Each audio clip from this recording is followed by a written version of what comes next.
à cette invitation parce que nous considérons que les moments que nous vivons sont particulièrement graves et qu'ils doivent appeler de chacun de nous au sens de la responsabilité et surtout du dépassement par rapport aux convictions que chacun d'entre nous peut avoir. L'État a la prérogative et la priorité de la gestion de cette crise. Mais c'est une crise qui interpelle tous les Sénégalais, tous les citoyens. Ce n'est pas une crise qui interpelle seulement l'État et les plus autorités qui sont à sa tête, notamment le président Macky Sall, mais c'est une crise qui interpelle tous les citoyens sénégalais. Et donc, nous avons considéré, nous n'avons pas attendu cette audience pour donner notre point de vue et apprécier toutes les mesures qui avaient été prises jusque-là. Et considérer que c'est des mesures qui allaient dans le bon sens. C'était les mesures qu'il fallait prendre. Alors, notre seule présence ici suffit à démontrer que l'heure est grave, je crois. Et c'est pourquoi nous continuerons à lancer un appel aux Sénégalais à rester vigilants et concentrés et surtout à suivre strictement les consignes qui ont été données. Strictement parce que c'est des consignes qui sont données pour leur bien. Il s'agit de sauver des vies. C'est pas c'est pas un jeu. Aujourd'hui, c'est des milliers de morts qu'on voit un peu partout. Et ça n'épargne ni Premier ministre, ni président, ni chauffeur de taxi. Tout le monde est exposé à cette maladie. Donc, il est important que tous les Sénégalais le comprennent. Au-delà, nous avons écouté. Nous étions venus avec beaucoup de questions. Parce que jusqu'à présent, on était dans des mesures d'ordre sanitaire. Hier, on nous a annoncé, parce qu'on est à la phase de l'annonce, un certain nombre de mesures d'ordre budgétaire avec un impact économique et social recherché. Évidemment, on est dans une autre phase de gestion de cette crise. Il était bon que sur pas mal de questions, avant d'avoir à prendre une position, nous puissions interpeller, puisque le plan n'est pas encore présenté aux Sénégalais, c'est les annonces simplement. Et je crois que le président Macky Sall a répondu à toutes les questions que nous avions soulevées. Nous allons au plus bonne note et nous allons pouvoir fonder notre avis à partir de ces réponses, en attendant que les ministres chargés de l'application de ces décisions nous produisent les plans détaillés. Déjà, que pensez-vous des mesures qui ont été prises par le chef de l'État à l'occasion de son adresse à la nation? Oui, c'est des mesures, pour le moment, j'ai dit qu'on est à l'état de l'annonce. Nous avions des questions que nous avions posées.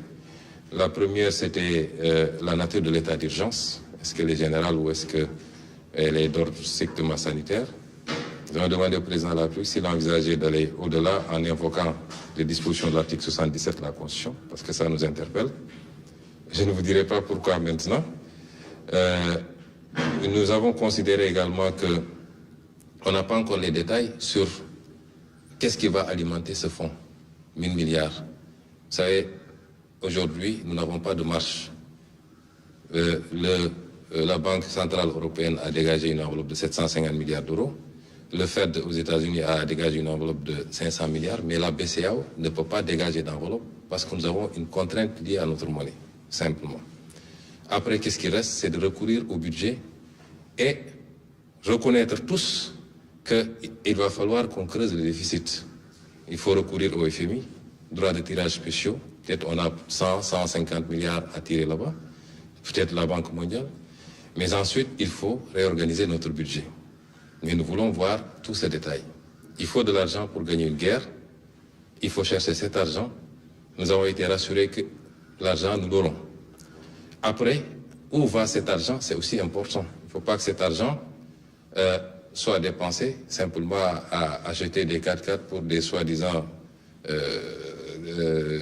structures qui vont lutter contre le virus, ou bien que dans l'allocation de cet argent-là, ça profite à quelques lobbies et que ça n'aille pas vraiment à la gestion de la crise. Ça, c'est extrêmement important. Et c'est un plan détaillé qui nous permettra de voir. Déjà, j'ai dit carrément au président que je ne suis pas d'accord avec les mesures fiscales du moins. Les mesures d'annulation de dette fiscale, surtout quand c'est fait de manière généralisée, ne sont jamais de bonnes mesures.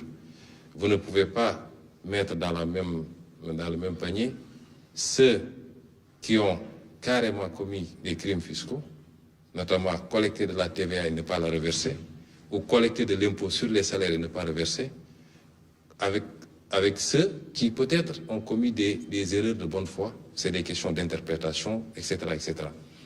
Mais nous avons considéré qu'il est plus pertinent de demander simplement un moratoire, de repousser le paiement de ces dettes fiscaux, puisque nous-mêmes, d'après ce qui m'a été dit, nous allons demander aux bailleurs de nous octroyer un délai pour le paiement de notre dette, plutôt que de procéder à l'annulation d'une dette, pour que ça aille simplement dans des poches et non pas dans la lutte réellement contre la pandémie ou la relance de l'économie.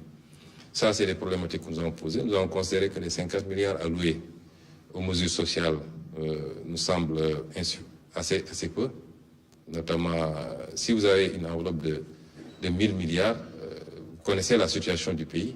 Je crois qu'il faut envisager mettre un peu plus. Nous n'avons pas entendu de mesures pour les salariés, par exemple, également. Il n'est pas question pour nous de dire oui, les gens ne vont pas payer ceci ou cela. Il y a beaucoup de choses qui se disent, on ne paye pas le loyer, on ne paye pas l'eau, on ne paye pas l'électricité. On n'est pas à ça, puisqu'on n'a pas prononcé une mesure de confinement.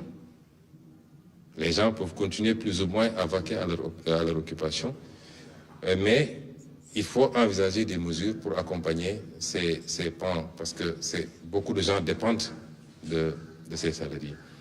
Et nous avons également abordé des préoccupations, toujours par rapport à l'utilisation de cette enveloppe et surtout au contrôle de cette enveloppe.